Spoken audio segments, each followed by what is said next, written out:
much of al-Qaeda's leadership in Afghanistan and Pakistan. We've targeted al-Qaeda's affiliate in Yemen and recently eliminated the top commander of its affiliate in Somalia. We've done so while bringing more than 140,000 American troops home from Iraq and drawing down our forces in Afghanistan, where our combat mission will end later this year. Thanks to our military and counterterrorism professionals, America is safer. Still, we continue to face a terrorist threat. We can't erase every trace of evil from the world, and small groups of killers have the capacity to do great harm. That was the case before 9/11, and that remains true today. And that's why we must remain vigilant as threats emerge. At this moment, the greatest threats come from the Middle East and North Africa, where radical groups exploit grievances for their own gain. And one of those groups is ISIL, which calls itself the Islamic State. Now let's make two things clear. ISIL is not Islamic. No religion condones the killing of innocents, and the vast majority of ISIL's victims have been Muslim. And ISIL is certainly not a state. It was formerly al-Qaeda's affiliate in Iraq and has taken advantage of sectarian strife and Syria's civil war to gain territory on both sides of the Iraq-Syrian border. It is recognized by no government, nor by the people it subjugates. ISIL is a terrorist organization, pure and simple, and it has no vision other than the slaughter of all who stand in its way. In a region that has known so much bloodshed, these terrorists are unique in their brutality. They execute captured prisoners. They kill children. They enslave, rape, and force women into marriage. They threatened a religious minority with genocide. And in acts of barbarism, they took the lives of two American journalists, Jim Foley and Stephen Sotloff. So ISIL poses a threat to the people of Iraq and Syria and the broader Middle East, including American citizens, personnel, and facilities. If left unchecked, these terrorists could pose a growing threat beyond that region, including to the United States. While we have not yet detected specific plotting against our homeland, ISIL leaders have threatened America and our allies. Our intelligence community believes that thousands of foreigners, including Europeans and some Americans, have joined them in Syria and Iraq. Trained and battle-hardened, these fighters could try to return to their home countries and carry out deadly attacks. I know many Americans are concerned about these threats.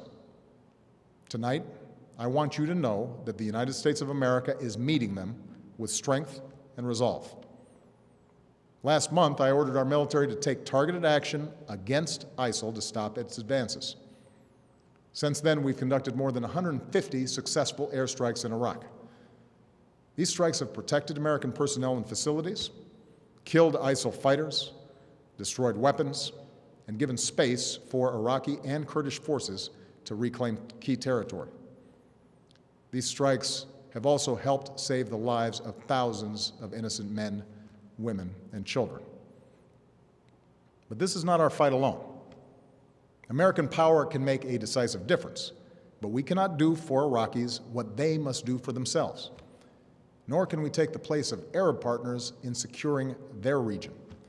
And that's why I've insisted that additional U.S. action depended upon Iraqis forming an inclusive government, which they have now done in recent days. So tonight, with a new Iraqi government in place and following consultations with allies abroad and Congress at home, I can announce that America will lead a broad coalition to roll back this terrorist threat. Our objective is clear. We will degrade and ultimately destroy ISIL through a comprehensive and sustained counterterrorism strategy. First, we will conduct a systematic campaign of airstrikes against these terrorists. Working with the Iraqi government, we will expand our efforts beyond protecting our own people and humanitarian missions so that we're hitting ISIL targets as Iraqi forces go on offense. Moreover, I've made it clear that we will hunt down terrorists who threaten our country wherever they are. That means I will not hesitate to take action against ISIL in Syria as well as Iraq.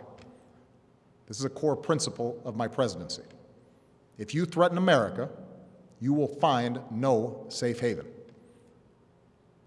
Second, we will increase our support to forces fighting these terrorists on the ground. In June, I deployed several hundred American service members to Iraq to assess how we can best support Iraqi security forces. Now that those teams have completed their work and Iraq has formed a government, we will send an additional 475 service members to Iraq. As I've said before, these American forces will not have a combat mission. We will not get dragged into another ground war in Iraq, but they are needed to support Iraqi and Kurdish forces with training, intelligence, and equipment. We'll also support Iraq's efforts to stand up National Guard units to help Sunni communities secure their own freedom from ISIL's control. Across the border in Syria, we have ramped up our military assistance to the Syrian opposition. Tonight, I call on Congress again to give us additional authorities and resources to train and equip these fighters. In the fight against ISIL, we cannot rely on an Assad regime that terrorizes its own people, a regime that will never regain the legitimacy it has lost. Instead, we must strengthen the opposition as the best counterweight to extremists like ISIL, while pursuing the political solution necessary to solve Syria's crisis once and for all. Third, we will continue to draw on our substantial counterterrorism capabilities to prevent ISIL attacks. Working with our partners, we will redouble our efforts to cut off its funding, improve our intelligence, strengthen our defenses, counter its warped ideology, and stem the flow of foreign fighters into and out of the Middle East.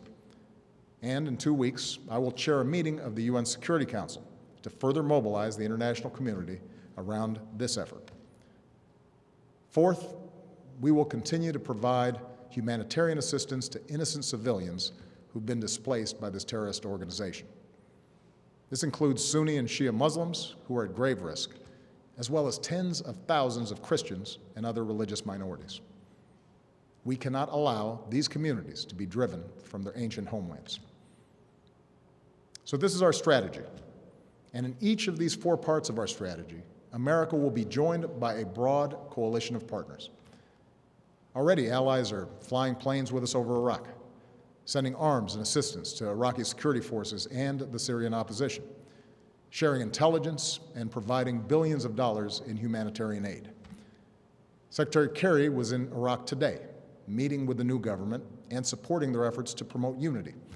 And in the coming days, he will travel across the Middle East and Europe to enlist more partners in this fight, especially Arab nations who can help mobilize Sunni communities in Iraq and Syria to drive these terrorists from their lands. This is American leadership at its best. We stand with people who fight for their own freedom, and we rally other nations on behalf of our common security and common humanity. My administration has also secured bipartisan support for this approach here at home. I have the authority to address the threat from ISIL, but I believe we are strongest as a nation when the President and Congress work together. So I welcome congressional support for this effort in order to show the world that Americans are united in confronting this danger. Now, it will take time to eradicate a cancer like ISIL. And any time we take military action, there are risks involved, especially to the servicemen and women who carry out these missions. But I want the American people to understand how this effort will be different from the wars in Iraq and Afghanistan. It will not involve American combat troops fighting on foreign soil.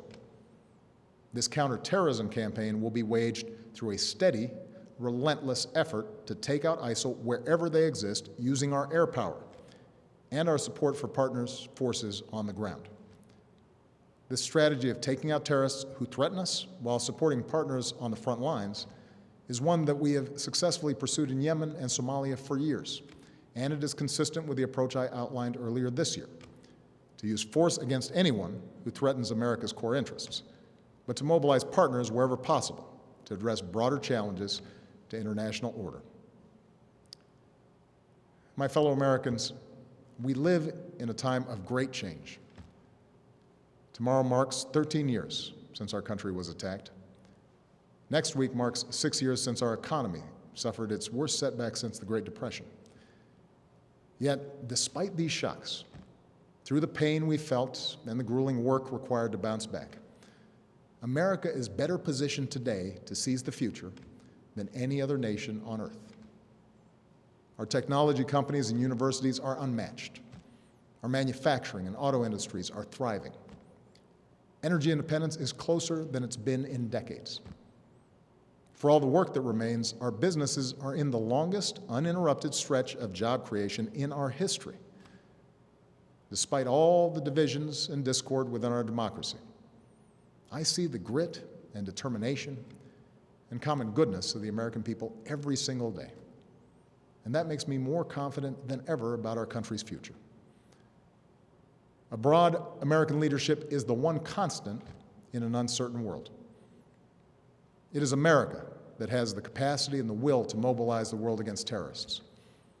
It is America that has rallied the world against Russian aggression and in support of the Ukrainian people's right to determine their own destiny. It is America, our scientists, our doctors, our know-how that can help contain and cure the outbreak of Ebola. It is America that helped remove and destroy Syria's declared chemical weapons so that they can't pose a threat to the Syrian people or the world again. And it is America that is helping Muslim communities around the world, not just in the fight against terrorism, but in the fight for opportunity and tolerance and a more hopeful future. America, our endless blessings bestow an enduring burden. But as Americans, we welcome our responsibility to lead. From Europe to Asia, from the far reaches of Africa to war-torn capitals of the Middle East, we stand for freedom, for justice, for dignity. These are values that have guided our nation since its founding. Tonight, I ask for your support in carrying that leadership forward. I do so as a commander-in-chief who could not be prouder of our men and women in uniform. Pilots who bravely fly in the face of danger above the Middle East, and service members who support our partners on the ground. When we helped prevent the massacre of civilians trapped on a distant mountain, here's what one of them said: "We owe our American friends our lives. Our children will always remember that there was someone who felt our struggle and made a long journey to protect innocent people." That is the difference we make in the world. And our own safety, our own security, depends upon our willingness to do what it takes to